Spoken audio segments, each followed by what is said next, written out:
Olá, queridos! Juntos mais uma vez para mais um estudo da lição. E a nossa lição hoje tem como título Jacó e Esaú. Porém, antes de nós avançarmos, convido você a orar neste momento. Falemos com Deus. Sagrado Deus e eterno Pai, Senhor, conceda-nos sabedoria e discernimento da Tua palavra, em nome do Senhor Jesus. Amém. Muito bem, Gênesis capítulo 25, versos 21 a 34, nós encontramos a narrativa do nascimento de Jacó e Esaú, ou Esaú e Jacó, né? Pois Esaú nasceu primeiro. Encontramos também ali, dentro dessa narrativa, o momento em que Esaú ele vende o seu direito de primogenitura por um prato de lentilhas a seu irmão. Mas também podemos observar algumas coisas dentro dessa narrativa. Primeiro, enxergamos uma família disfuncional, exatamente. Vemos ali pais exercendo preferências quanto aos filhos. Vemos, por exemplo, Isaac, ele amando mais a Esaú por conta da comida, da caça. Esaú era um perito caçador e Isaac, ele degustava ali a caça que o filho trazia para a tenda, para casa, enquanto que a mãe, Rebeca, amava mais Jacó, que era um homem pacato, um homem que habitava em tenda, estava em casa, e essas preferências trouxe grandes problemas, né, para a família, né, que já era disfuncional. Por exemplo, nós vemos que o nascimento dos filhos do casal foi realmente por um milagre, porque Rebeca era estéril. E o texto bíblico diz que Isaac orou e Deus respondeu à oração de Isaac. Nós encontramos aqui nos versículos 21, diz que Isaac orou e o Senhor, ele respondeu à oração. E é interessante que o verso 22 diz que eles lutavam, ou seja, já no ventre de Rebeca havia disputa entre os dois irmãos. Isso já estava mostrando que a vida deles seria realmente uma vida de conflito, de constante conflito. Vemos também no versículo 23 que Deus havia mostrado que os dois dariam origem a dois povos, duas nações, e que o mais velho serviria ao mais moço. Ou seja, Deus havia predito que Jacó ele seria realmente aquele ramo genealógico da onde viria a semente messiânica. Ele mostra que o mais velho seria servo do mais novo. No entanto, parece que todos esses sinais dados pelo Senhor, parece que de uma certa forma não foi considerado por Isaac como deveria ser, ou faltou na realidade confiança em Deus e em permitir que Deus estabelecesse isso, que as coisas se estabelecessem. Ao invés disso, usaram de estratégias de trapaça, de engano, de mentira. Quando olhamos para o que aconteceu ali naquela família, vemos que, embora fosse uma família escolhida por Deus para a realização de um propósito elevadíssimo, né?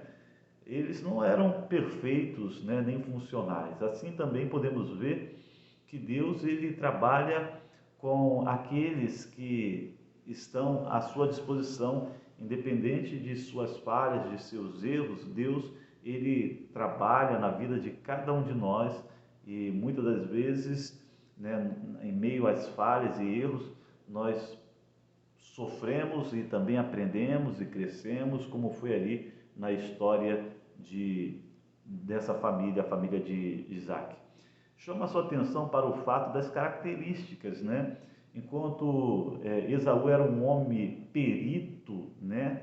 Perito em caça, grande caçador, né? Que estava sempre no campo, mostra uma personalidade tanto quanto aventureira. Ele era um aventureiro, ele gostava da atividade, de aventura, alguém que não se preocupava muito com o futuro, mais focado no momento, mais focado no prazer, né? São características que nós vemos.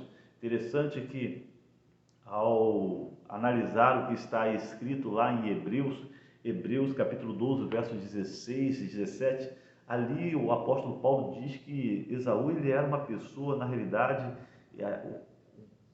impuro e profano. É isso mesmo. Assim ele agiu quando desprezou o seu direito de primogenitura, quando desprezou a bênção. Ele era uma pessoa impura e profana. Essa era a característica do caráter. E veremos isso posteriormente, quando ele começa a realmente seguir um caminho totalmente diferente daquilo que Deus tinha para ele, quando ele começa a tomar mulheres ali de Canaã, algo que contrariava a orientação de seu avô. E quando vemos Jacó, a característica dele é que ele era um homem pacato, um homem que habitava em tenda. Interessante que esse termo pacato, né, a palavrinha tan, ela pode ser traduzida como íntegro e justo. A mesma palavrinha ela é usada, né, no caso para Noé e para Jó, usada para quando fala da justiça, né?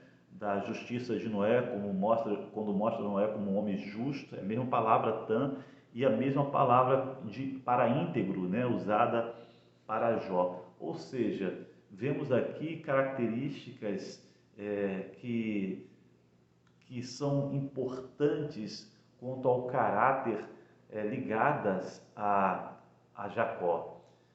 E isso é algo muito significativo. Vemos uma pessoa que estava mais preocupada, né, com o clã, mais preocupada com a vida ali, do que acontecia na comunidade. Vemos uma pessoa mais centrada, alguém que realmente tinha características de ser um grande líder espiritual.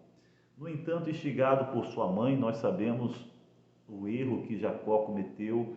Ele enganou seu pai, enganou seu irmão, ele foi realmente, infelizmente, ele foi realmente um enganador, né? Fazendo realmente jus ao seu nome, Jacó, o enganador. Aqui nós podemos observar como nós podemos falhar quando queremos muito uma coisa, mesmo que seja uma coisa boa, mas não esperamos o agir de Deus em nossa vida. Nós precisamos aprender a ter paciência e aguardar com paciência no Senhor, porque Deus é que deve estabelecer os seus propósitos. Esaú, por exemplo, e Jacó, eles estavam bem instruídos quanto à importância da primogenitura. Para você ter uma ideia, quando eles nasceram, Abraão devia ter por volta de seus 160 anos. Abraão morreu com 165 anos. Pelo menos eu acredito que cerca de uns 15 anos de idade, eles puderam conviver com o avô. E certamente o avô, que havia instruído bem Isaac quanto à importância de seu papel com relação à primogenitura, à linhagem, com relação à aliança, certamente para Isaac e Rebeca isso era importantíssimo, e esses valores foram passados para os filhos, porém apreciado por Jacó e desprezado por Esaú, pois Jacó ele tinha sim foco realmente na bênção e no que diz respeito à bênção espiritual, enquanto Esaú estava sempre com foco no presente, no prazer do momento, como ele fez, trocando o seu direito de primogenitura por um prato de lentilhas, por uma refeição, por algo passageiro, por algo efêmero e passageiro. Bom, que nós possamos ser sempre conscientes, dando valor às coisas espirituais, não sendo profano como Esaú, nem impuro, e nem sendo precipitado e agindo de forma pecaminosa como Jacó, enganando e sendo enganado. Que Deus te abençoe, um forte abraço e até a próxima.